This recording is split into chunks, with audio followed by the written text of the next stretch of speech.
seem dark now. No light at the end of the tunnel.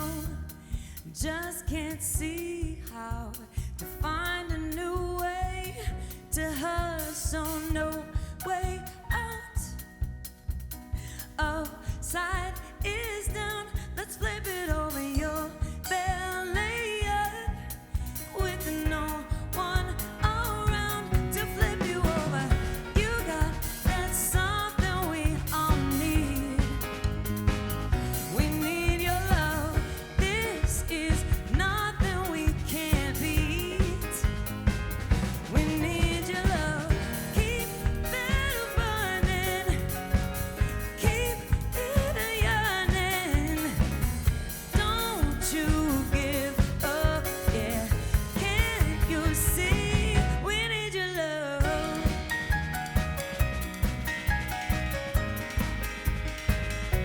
We need your love, yeah, yeah. Like treading water just to stay afloat. It's no one's fault here that we're not in the same boat. No way out. Upside is down. Let's flip it over your belly up with no one around to flip you over. You got that something we all need. We need your love. This is nothing we can't beat. We need your love. Keep that burning. Keep that yearning. Don't you give up, yeah. Can't you see? We need your love. We need your love. We need your love. Oh yeah, oh yeah. We need your love. We need your love. We need your love. We need your love.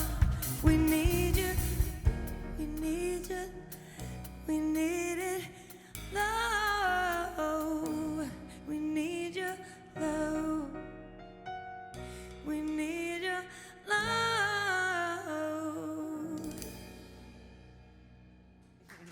Thank you.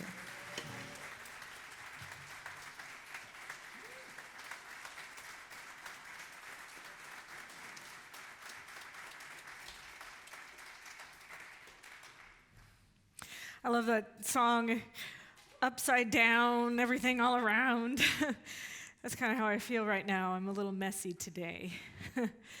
And I'm a little messy because this last few days, I flew to Beaumont, California because I don't know if you remember me telling you, in December, one of my best friends passed away. And we had the memorial service and the spreading of ashes. And so I'm kind of like, I'm in the grief, you know? I'm in the grief. And I just want you to know it's okay to be in the grief and be here. You know?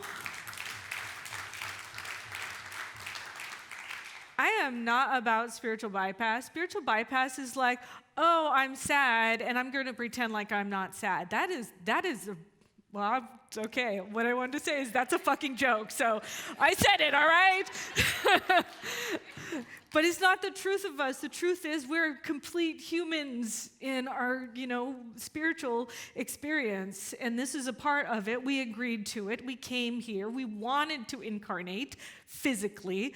There was something about it that we were desiring, but part of the package comes when somebody leaves their physical body. It hurts, and it's painful, and it's sad, and I'm not going to deny that. So my best friend, Reverend Divine Joy Young, was the senior minister at CSL Beaumont. If you haven't heard of Beaumont, it's in California, about 45 minutes away from Palm Springs. So on Wednesday, I flew there.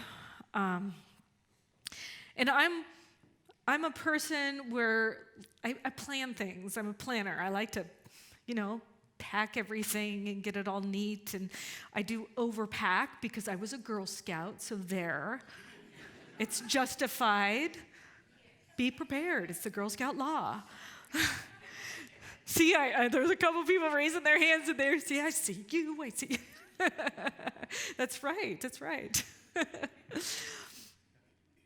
So I'm prepared, and I always have a plan. Like I had my car that I rented, and then I was driving to the hotel, and my friend, Reverend Liz, who was Divine's partner, and I were going to be in the same room together, and she had set the room up. And whenever I arrived at the hotel, my plan was to arrive at the hotel and unpack and get centered and, get everything established and then go do things. And when I arrived at the hotel said, "Oh, we don't have you." And when you're grieving, sometimes you don't always respond the best way. I was at choice point. And there was stuff that went through my head in that moment. It wasn't nice. And then I remembered that Liz is also grieving, so okay, she can forget about me. That's fine. No big deal. Maybe. But really it was a choice point as I was reminded of my talk today, which was look for the good and praise it. And the thing about looking for the good and praising it, it's not always when things are going great. It's actually maybe whenever your plans that you had established and you said you were going to do these things and you were at the hotel ready to unpack, got changed. So in that moment, it was a choice point where I could go and curse my friend who's also grieving and forgetful and messy too. Or maybe I could figure out what the good in it is. The reason why this idea is so important is because if you want to have spiritual mastery in your life, if you want to be a spiritual master, which is possible for every single person here, every single person online, it means you actually need to do a little uncomfortable things and create places, circumstances, and situations in your life where your physical experience and your spiritual truth are merged, even in times of difficulty. That's actually where your spiritual practice kicks in, if you're tuned in. So in order to achieve spiritual mastery, there's 3 very important things that you need to do. And one of them I did in that moment, which is 1, create awareness. I was aware I was at choice point in that moment. I had plans. Life gave me other plans. That might have happened to you at times in your life.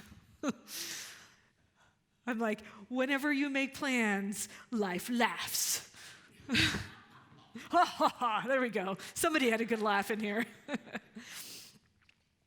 And so I had the choice of saying, okay, I can either be mad and go into negativity and spinning about what's happening now, which was not my plan. So there's that choice. Or I could choose adventure. All right, this is an adventure. Here I am in Beaumont, California. What can I do? So I am opting for adventure, and I was very excited. I Googled top things to do in Beaumont, California. Number 1.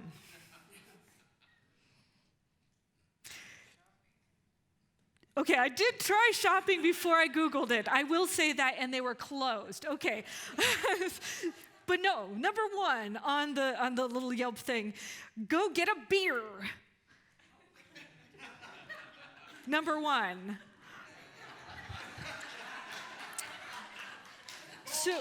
So I wasn't in the mood. I'm not, number 1, I wasn't in the mood to drink because I know that when I'm grieving, that's the worst time to drink because then you're just covering up your emotions. So I'm not drinking, okay? I'm willing to feel my emotions. And plus, I don't like beer. Sorry, everybody. I know a lot of Seattleites are like, you guys are beer people, right? Okay, number 2. Ready for this? Go golfing. Do I look like a golfer? I'm just saying. I am not a golfer. As a matter of fact, I don't really like sports. Yeah, you are, Jay. If you want to golf, you go to Jay. But if it's like, I don't like sports, except for the Seahawks. But I'm really not a sporty person. And I was like, okay, well, let's go to number 3. Go to the sports pub. Beer and golf. So that was a fail, let's just say. Sorry, Beaumont, I love you and all, but that was a fail. So I thought, okay, well, what else can I do? And I decided that maybe I needed to go on a walk. Now, I wasn't going to walk in the city. I had tried that a little bit, and there's not a lot of trees, and it was like 100 degrees outside. And so I went to go find a park, and I found this park, and it actually wasn't just a park, it was a preserve. And the park had this beautiful stream running through it and these gigantic oak trees that probably had been there forever. And there was this mountainous range, and I went hiking in the park. And I actually hiked up a mountain. I climbed a whole mountain, and I could see the whole city and all of the mountains in the distance, and they were all these colors of like purple and blue, and it was magnificent. And then there was this, I don't know if it was a raven or a crow, but it was a very large blackbird, and I was right above it, and it was soaring like just below me, just like catching kind of the wind that was getting off the mountain, and it was just like hovering, just right there, not even moving. It was gorgeous. I mean, it was sensational. It was so beautiful. And I was so grateful in that moment that my friend forgot to put me on a room. And then I chose adventure.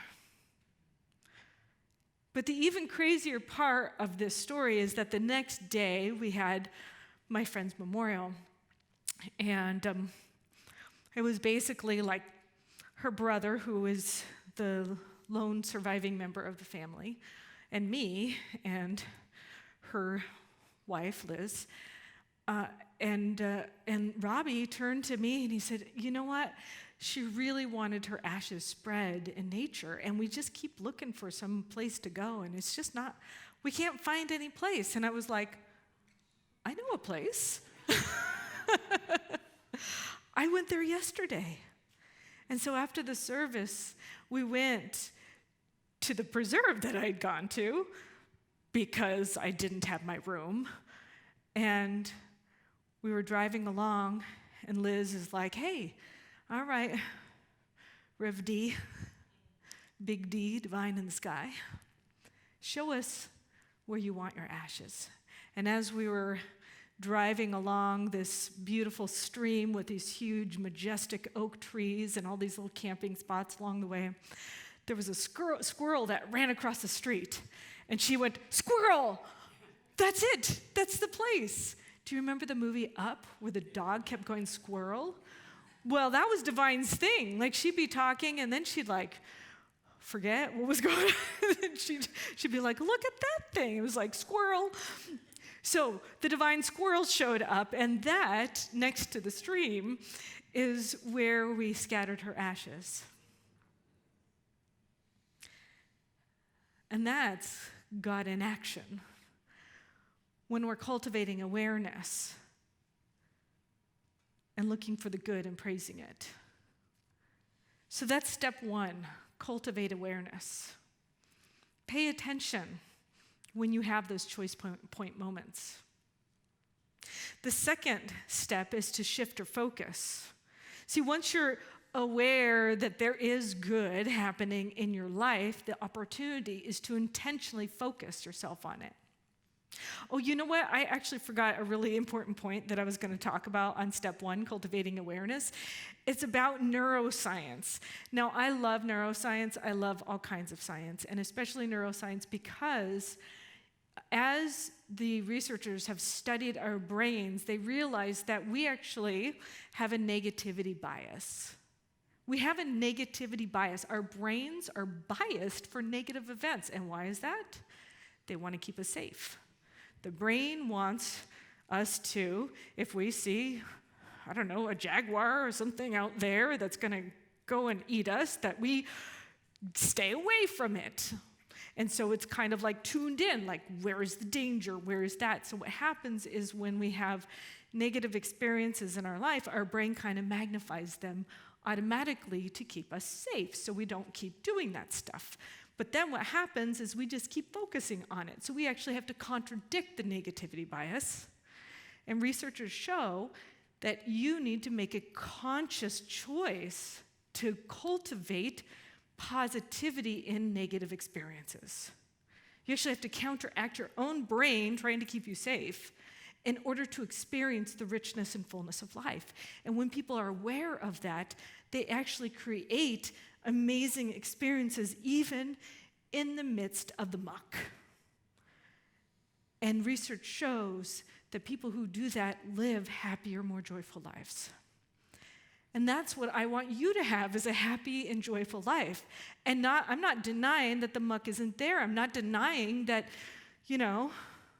people die or tragedy happens. It does. It's going to happen to all of us. If you're going to want to live a long life, like I do, stuff like that is going to happen. But the question is, who are you going to be in the midst of it?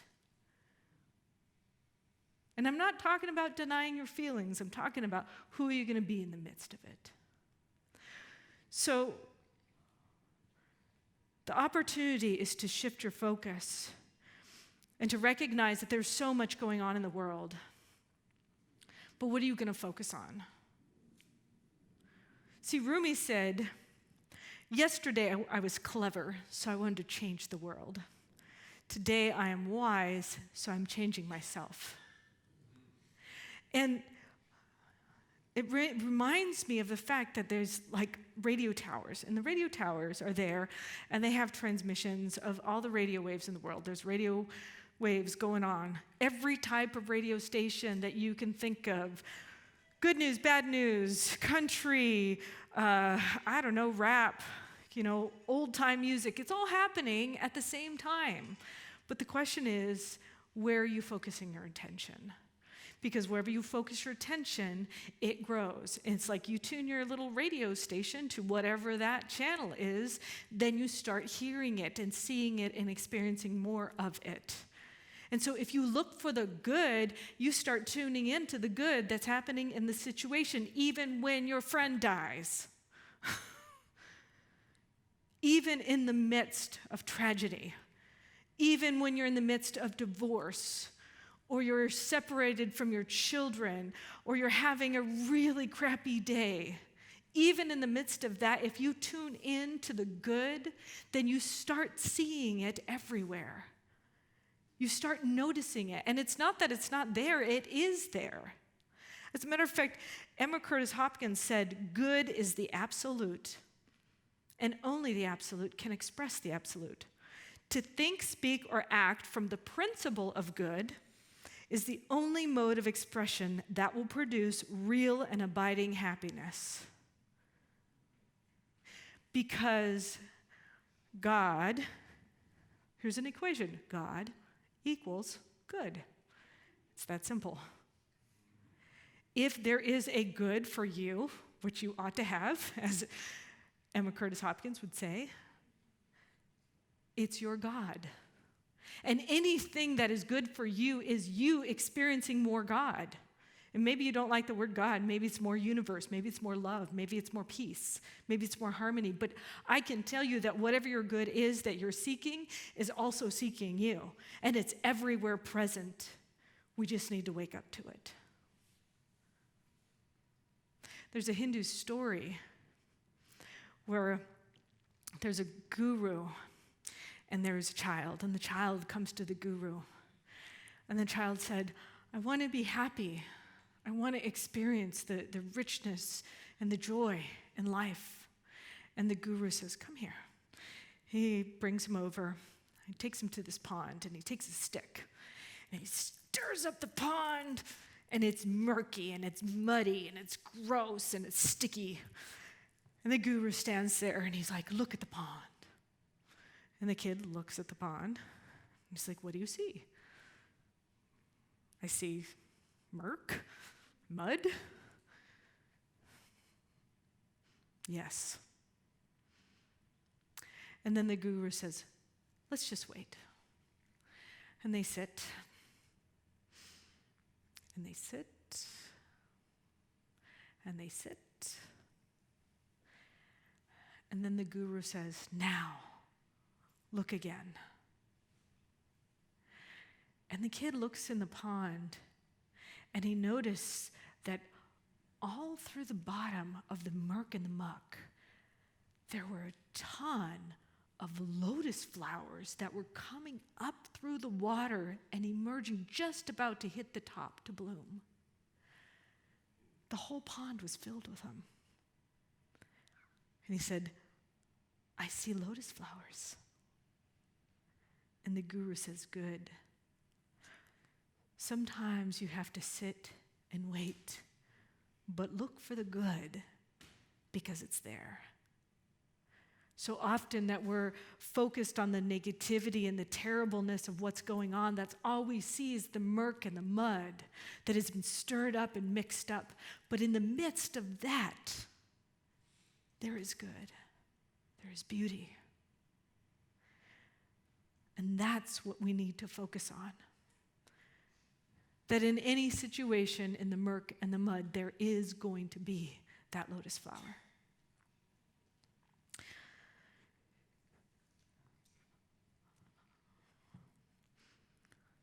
So I wonder if maybe there's some good things that you might have overlooked. Maybe you're in the midst of some murk and some mud right now. So what if you took some time to contemplate? What if you said, what is the good in this situation? Where is the lotus flower? And if you don't see it, it's great to say, hey, big D, big divine in the sky. Actually, the big divine in my heart. Why don't you guide me so I can see the way? And I can tell you, talk about a friend that doesn't let you down. That's the best friend. So the third step is to create a culture of appreciation. Create a culture of appreciation. Often we look at the negative aspects in others, but we don't necessarily look at the positive aspects. It's really interesting because our staff took a training. We took a training, kind of how to give feedback training with each other. And one of the things that the trainers told us is that in order to have constructive feedback be received well, is there has to be a 5-to-1 equation of 5 times compliments to 1 constructive criticism. Now that's a lot.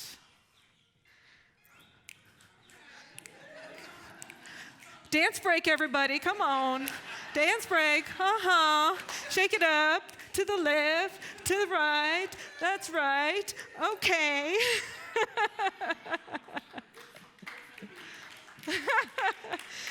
It's okay, it's my friend. My friend Divine loved to dance. She just wanted to mix it up a little, okay? It was a dance break.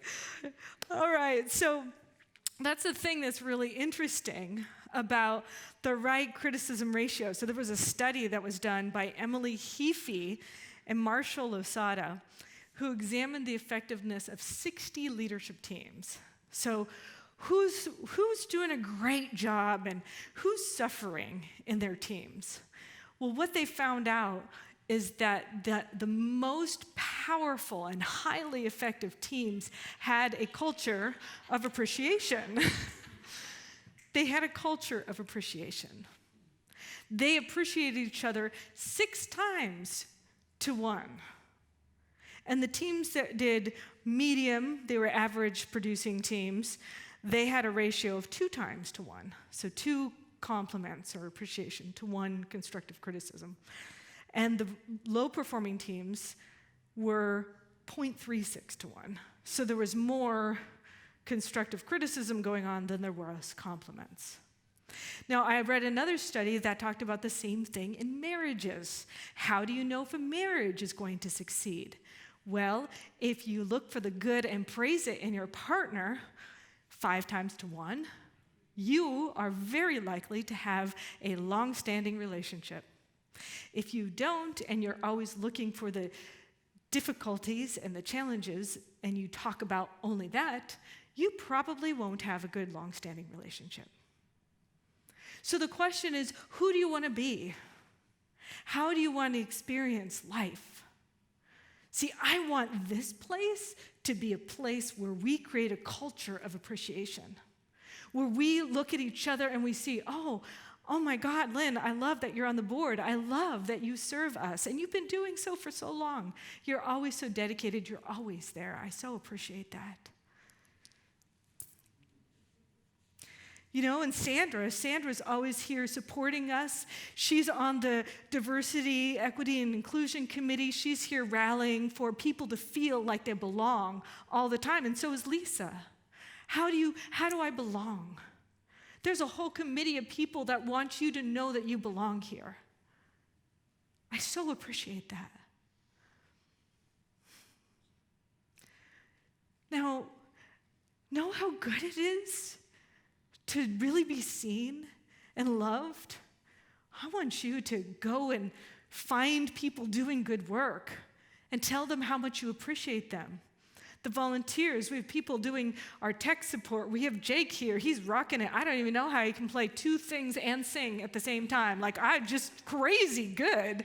I mean, it's just ridiculous how blessed we are here. And let's create that culture where we see it and know it and magnify it and focus on it and expand it and grow it, where we are the contagion, we're the ripple effect, we're the virus of good. We're going to go out and infect everybody. Take that. Yeah.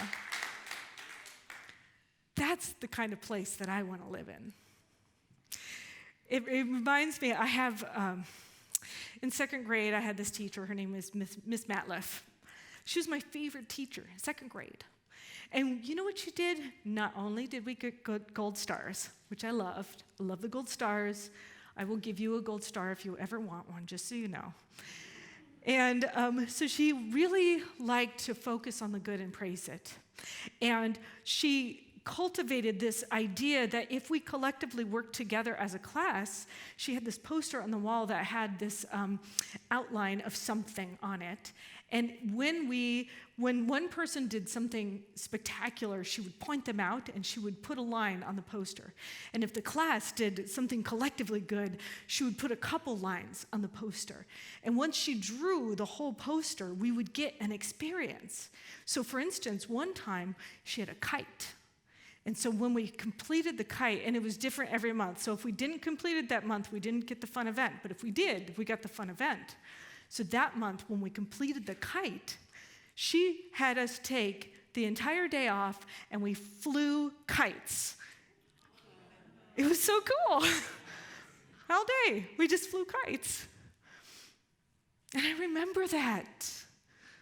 I don't even know how old you are in second grade, but it's so impactful to me that I remembered that. Now, what if we could be that for other people? What if we could look for the good in them and praise them? What kind of place would this be? What kind of families would we be? What kind of relationships would we have? What kind of friendships would we have? See, I love my friend Divine because she always loved to laugh and she always loved to dance. And we knew how to have fun. And I always knew that I appreciated her every essence. She was creative. She made jewelry. She made this jewelry. Look how good I look because of her.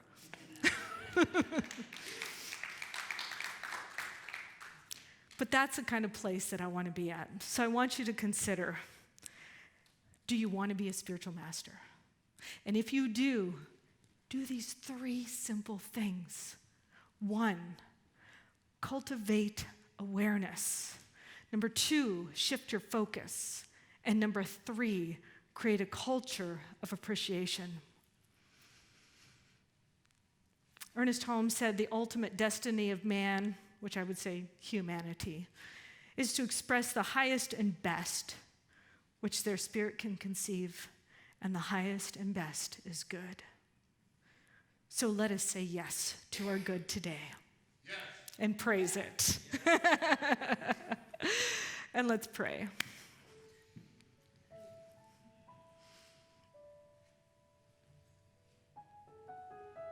And so I just want to say thanks to my buddy, my friend, who I know is here. And how grateful I am to have grown up the last 22 years with her in my foundations class and being in this beautiful spiritual community of Centers for Spiritual Living.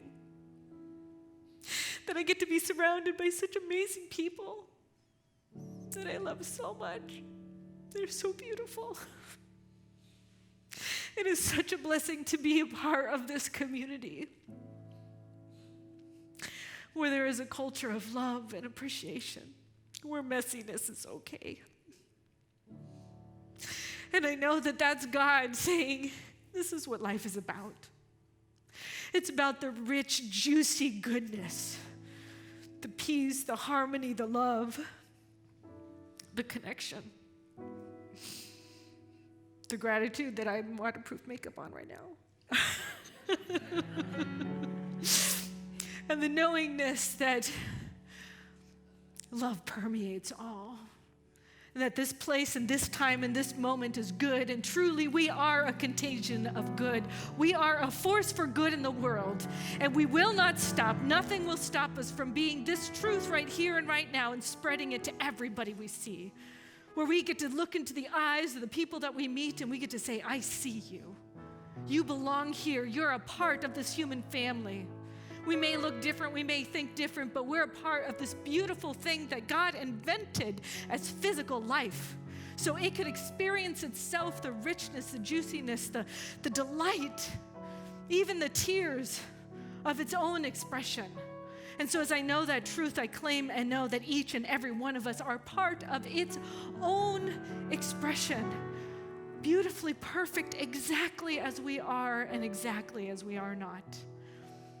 And for that, I am so grateful. And so I sit in gratitude and appreciation. I guess I'm standing now. I stand in gratitude and appreciation, knowing that all is well in the world. Love is here. Good is here. And so it is.